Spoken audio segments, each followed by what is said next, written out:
Tensions exploded inside the palace after Queen Camilla reportedly launched a shocking verbal attack on Prince William behind closed doors. But she didn't expect Princess Catherine to strike back, armed with private emails and undeniable proof. Now, Camilla stands isolated, and the monarchy is quietly putting her on trial. A quiet storm at Windsor. When Camilla crossed the line. It was supposed to be a calm, formal meeting inside the walls of Windsor Castle. Just another day behind closed doors for the royals. But what happened inside the strategy room that day changed everything. The meeting involved only the most senior royals, King Charles, Queen Camilla, Prince William, and a small circle of trusted advisors. The agenda was focused on the future of the monarchy. William, now taking on more duties and public roles, presented a bold new plan, a modernization of the institution that would better connect with the younger generation. His proposals were clear: fewer outdated ceremonies, more transparency, and a stronger role for Princess Catherine. At first, the room was quiet. But then, the tension cut through like a blade. Camilla's expression changed. Witnesses say her smile faded into a glare, and her voice, normally reserved and polite, turned sharp. She interrupted William mid-sentence. "You're eroding tradition," she allegedly snapped, "and undermining the structure your father built." William paused, surprised. Charles didn't step in. He simply looked down at his notes, unwilling to challenge either side. But the silence only made things worse. The atmosphere became heavy. The room felt divided. Then came the breaking point. Sources inside the palace confirmed that Camilla raised her voice in what aides later described as a verbal attack. She reportedly accused William of acting like a king before his time and pushing her out of influence. Those present were stunned. Camilla, usually careful in her language, had let years of buried tension burst into the open. One royal insider said, "It wasn't just disagreement, it was personal, and everyone in the room felt it." William, however, didn't react with anger. He remained calm, composed, a posture that unnerved everyone even more. But behind that calm, something had shifted. Camilla had crossed a line. And this time, it wouldn't be smoothed over with palace statements or family photos. But the real danger wasn't what Camilla said. It was what came next, when William took back control. The new king takes control, but Camilla pushes back. The next few weeks inside the palace were unlike anything the public had seen. But insiders noticed a shift immediately. Prince William, backed by growing public support and trust from key advisors, had quietly begun stepping into a new kind of power. In private, royal aides started calling him the new king in spirit. His approval ratings were soaring. His speeches hit harder. His presence at state events felt stronger. Even foreign dignitaries began requesting meetings with William over Charles. And through it all, Catherine stood calmly by his side, elegant, prepared, and deliberate. But while the outside world admired the rise of the future monarch, inside the palace walls, someone else was watching it unfold with growing unease. Queen Camilla. Sources close to the family confirmed that Camilla felt her influence slipping. For decades, she had quietly built her power behind the scenes, forming key alliances, managing relationships, and playing a subtle but powerful role in the royal family's inner workings. But now, she saw William and Catherine taking the spotlight and the control. And then came the closed-door confrontation. In a meeting arranged privately, Camilla reportedly sat down with William and accused him directly. "You're usurping the throne," she said, her voice cold but controlled. William's response was calm, but chilling in its clarity. I serve the people, not egos, not positions. If I lead, it's because they want me to. The meeting ended with Camilla storming out, slamming the door behind her. One palace aide later described it as a royal meltdown. Charles was not present, and that silence from the king only made things worse. The lines were drawn, and what had started as a policy disagreement was now something much deeper. A power struggle between the queen consort and the man destined to lead. And watching quietly from the sidelines, Catherine was already preparing the one move that would change everything. Proof. Catherine heard everything and took notes. Princess Catherine wasn't physically present during the heated moment between Camilla and William, but she didn't need to be. Less than 24 hours after the confrontation inside Windsor's royal strategy room, one of her most trusted aides discreetly informed her of everything that had happened. Camilla's voice had reportedly risen. She accused William of trying to overstep his rank, of acting like he was already king. And Charles? He stood by silently. Catherine didn't react with panic. She had seen this coming. For years, the tension between her and Camilla had been simmering beneath the surface, civil in public, cold in private. But now it was different. This time, Camilla had gone after William directly, and Catherine wasn't going to wait for it to happen again. Without fanfare or drama, Catherine began gathering information, notes, conversations, recollections from staff. She quietly built a timeline of everything that had been said and done, when, where, and by whom. Over time, the file grew heavier. Through a secure channel, one of her aides recovered emails that Camilla had exchanged with senior palace advisors. The tone was condescending. Camilla had allegedly referred to William as entitled and accused Catherine of positioning herself as queen before her time. Those were not the words of a concerned senior royal. They were warnings, threats. Catherine now had real proof that Camilla was not just undermining them. She was actively trying to weaken William's growing influence. And that was not something Catherine would ignore. She stored the information carefully, choosing not to act immediately. Timing was everything. The public respected Camilla, but not unconditionally. One mistake, one misstep, and the evidence could tip the scales. And Catherine knew exactly when to strike. What began as quiet documentation was now a weapon, and Catherine was preparing to use it. Charles caught in the middle and losing control. As the storm inside the palace swirled louder, King Charles found himself trapped between the two women at the center of it all. On one side, his wife, Queen Camilla, defensive, emotional, and growing more confrontational. On the other, his son, Prince William, confident, collected, but increasingly distant.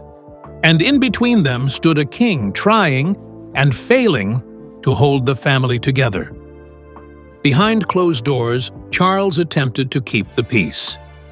He urged William to let the tension go, to stay patient, to respect Camilla's voice even if they disagreed. "She's still your stepmother," he reportedly said. "You need to give her space." But William wasn't asking for peace. He was demanding respect. And Charles's refusal to confront Camilla's behavior sent the wrong message. Camilla, sensing that Charles wouldn't challenge her, only doubled down.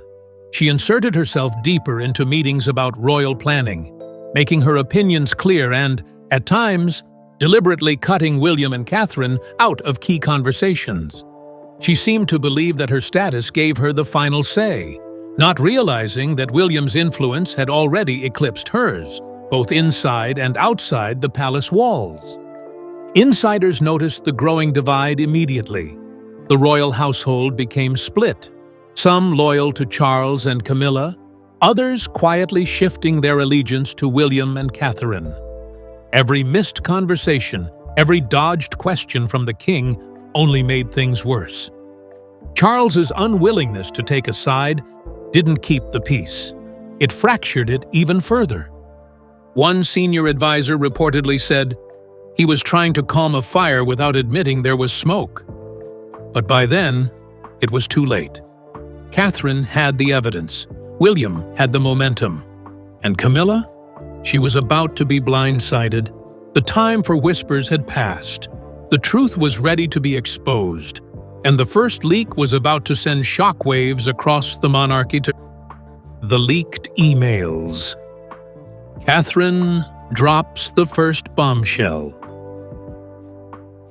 It didn't happen with a press conference.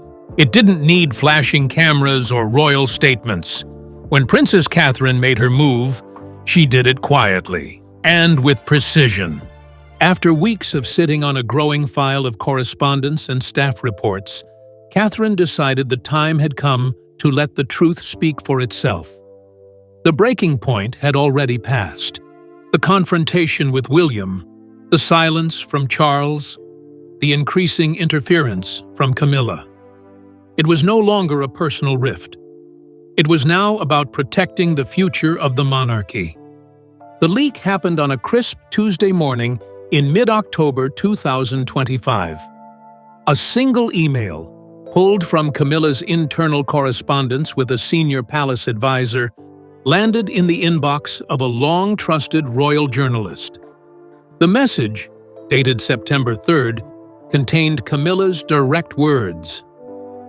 William doesn't understand legacy. He's reckless with the crown, and Catherine's ambitions will ruin everything if left unchecked. Within hours, it was everywhere. The headline from the Daily Telegraph said it all. Queen Camilla undermines the heir. Shocking internal email leaked.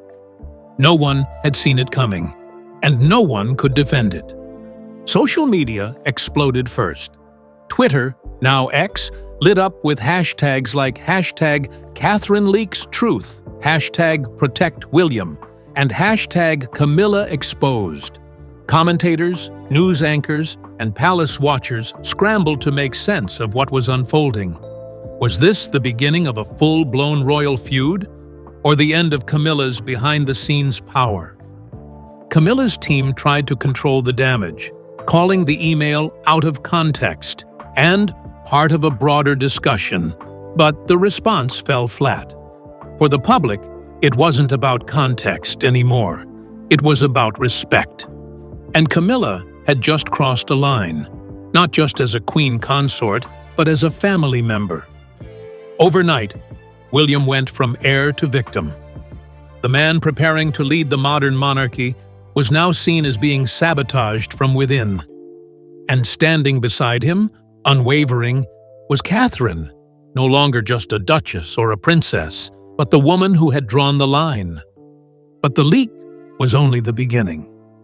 What followed would push Camilla to the edge, as public backlash erupted louder than ever before. The public reacts, and it's a PR disaster for Camilla. By the time the palace released its official response, a carefully worded, sterile statement about family unity and internal matters being handled privately, the damage was already beyond repair. The public had made up its mind. And this time, it wasn't just about royal loyalty. It was about fairness. It was about respect for William. And it was about Camilla finally facing consequences for what many viewed as years of silent manipulation. Within 24 hours, the leaked email had been read by over 18 million people across platforms. BBC and Sky News devoted back-to-back segments to the fallout, while The Guardian ran an opinion headline that struck deep. Camilla's words reveal the monarchy's hidden divide. But it wasn't just the press. It was the people. Thousands flooded social media, calling for Camilla to step down from all roles related to succession planning. Others demanded a formal apology to William and Catherine. Petitions were launched. Royal commentators who had once supported Camilla's rise now admitted she had overstepped. A former palace aide told ITV, "This wasn't about protocol. This was personal sabotage, and people felt it." Camilla canceled her public appearances for the week, citing health and rest. But insiders knew the truth. She was rattled. For the first time since becoming queen consort, her position felt deeply unstable. The firm support she once relied on was cracking under the weight of public opinion. Meanwhile, William and Catherine remained silent. They didn't need to speak. The world was speaking for them. What had started as a leak had now turned into a reckoning. Camilla wasn't just dealing with a PR problem. She was facing something far more dangerous: a loss of trust. And in the royal family, trust is everything.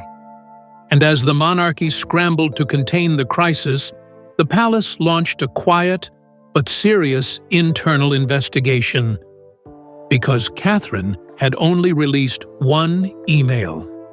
There were more, and the next move could change everything. Behind closed doors, the palace investigates.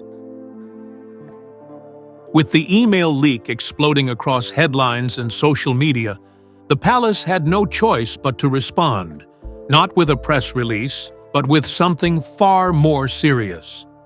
An internal investigation was quietly launched, led by a discreet panel of royal aides, legal advisors, and communications officers. No cameras, no statements, just silence and scrutiny. Princess Catherine, who had already gathered months of notes and records, was formally asked to present what she knew. And she did, calmly, clearly, and with a level of preparation that stunned everyone involved. Dates, quotes, private exchanges, documented witness accounts. Some aides whispered afterward that she could have led the inquiry herself. Inside those walls, a term began circulating: emotional abuse of power. Not physical violence, not shouting matches, but manipulation, exclusion, and calculated undermining of William's position. The question was no longer whether Camilla disliked William's leadership style.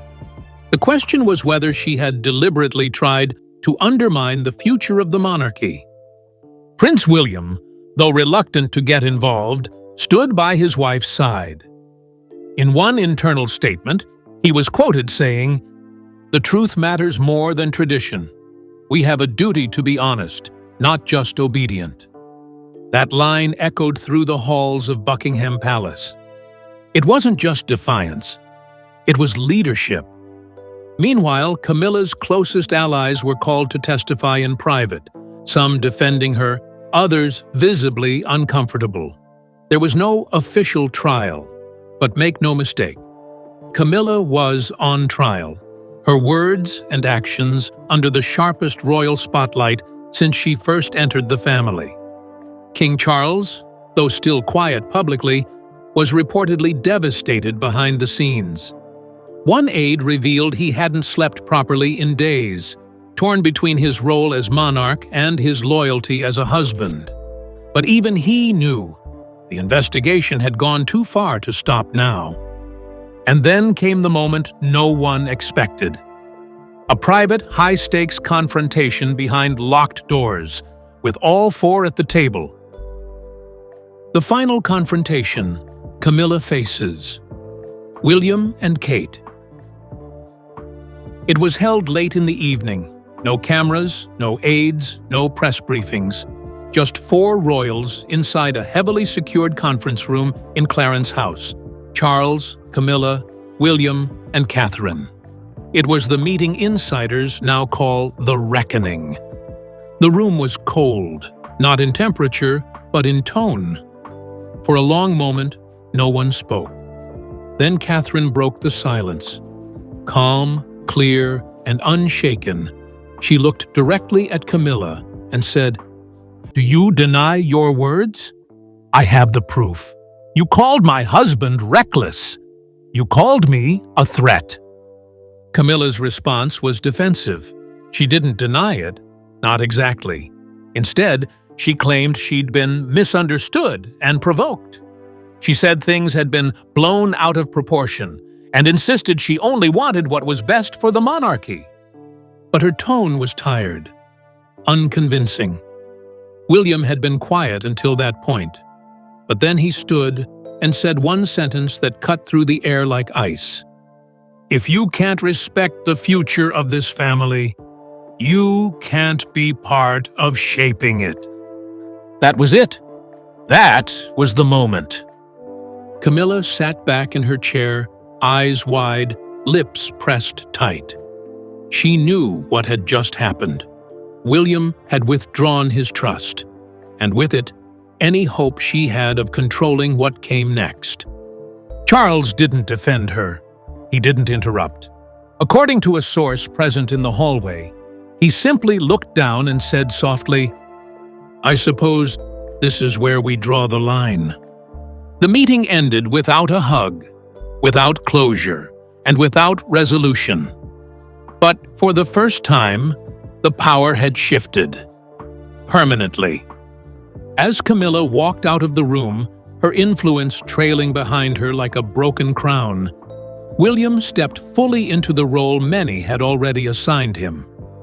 The king in waiting, not by title, but by command. William emerges stronger, the Shadow King no more. In the weeks that followed the private confrontation, everything shifted, not with noise, not with royal declarations, but with movement. Silent, strategic, unstoppable.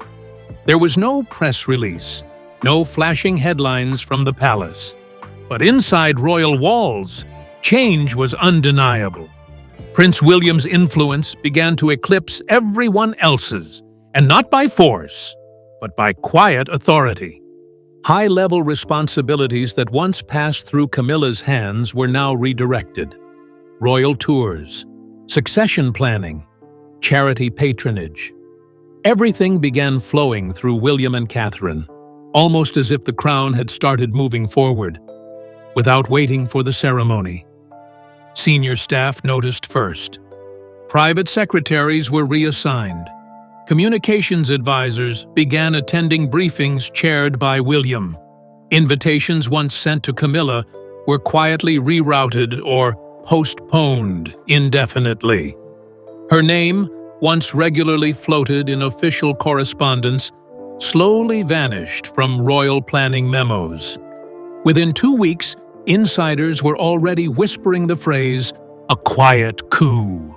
Not a rebellion, not a betrayal, but a royal reset, executed with elegance and precision. At the center of it all stood Catherine, the steady hand beside the future king. She never addressed the scandal publicly. She didn't need to. Her public appearances continued without a hitch, serene, warm, dignified. And yet, behind those calm eyes was the woman who had tipped the first domino with a single leaked email. Now, she was the one being looked to as a symbol of continuity and strength. William, meanwhile, had grown into his power. He was no longer just the heir waiting patiently in line. He was now the de facto leader of the royal institution. Senior officials began consulting him first. His words were treated like policy, and perhaps most importantly, he carried himself like a king. In sharp contrast, Camilla disappeared. Her last public appearance had been weeks earlier, and her scheduled engagements, 6 in total, including a major appearance at St. George's Chapel, were suddenly cancelled. Official statements cited routine health recovery, but few believed that explanation. Inside palace circles, the word was harsher. She was benched. No photos, no press, no quotes. Camilla's decades-long rehabilitation, the careful crafting of her public image from the shadows of scandal, to the light of legitimacy had been shattered, not by tabloids, but by the people inside her own family. And the cracks weren't temporary. They were permanent. Internally, the palace underwent a quiet but powerful restructuring. New protocols were introduced for decision-making and press strategy. From royal messaging to event planning, William and Catherine were now front and center. Camilla's allies were phased out. Her once powerful circle no longer had access to confidential documents or institutional leverage. And the most telling part? Charles did nothing to stop it. The king, once known for keeping peace between the old and new, made no attempt to reverse the changes. Whether out of exhaustion, heartbreak, or quiet acceptance, he let the new order form without resistance. If anything, sources close to the king say he understood, finally, that his son and daughter-in-law were no longer just heirs. They were the monarchy's future. And so, the palace rebalanced. Calm returned. The storm faded. But outside the royal walls, a new tension was building. Because while the family chose silence, the public wanted answers. And as the headlines kept coming, one question loomed louder than ever. Would the monarchy dare speak, or keep hiding behind silence? What happens next? The palace can't hide forever. The British press continued circling like hawks. Headlines filled newsstands. Editorials demanded accountability. What really happened behind closed doors? Why hadn't the palace issued a proper statement? Was this the beginning of a new royal order, or the slow unraveling of the old one? Every day without a response only made the questions louder. King Charles, now 76, remained absent from major events, citing rest and reflection. But insiders whispered of deep emotional strain. He had tried to keep the peace and lost control instead. Sources close to the monarch said he spends hours in solitude, rarely speaking of Camilla, barely addressing the fallout. And most importantly, he had not tried to undo the changes William put in place. It's as if, silently, Charles had passed the torch. Royal watchers believe a new internal structure has taken hold. One that leaves Camilla sidelined. One that no longer tolerates manipulation behind palace walls. And one that places William and Catherine at the center, not just as heirs, but as active architects of the monarchy's next chapter. Meanwhile, Camilla's reputation remains fractured. Public polls show her approval has dropped to its lowest point since 2005. The public hasn't forgotten the email. They haven't forgiven the verbal attack. And they certainly haven't accepted her silence.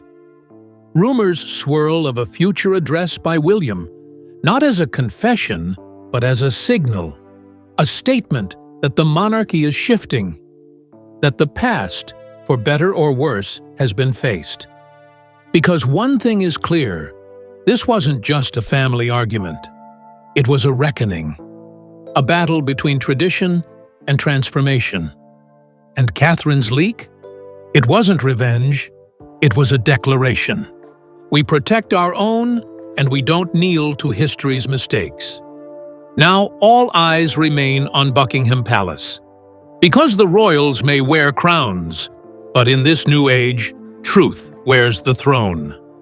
The crown is shifting, Camilla's reign is cracking, and William's rise just became unstoppable, with Catherine holding the final word.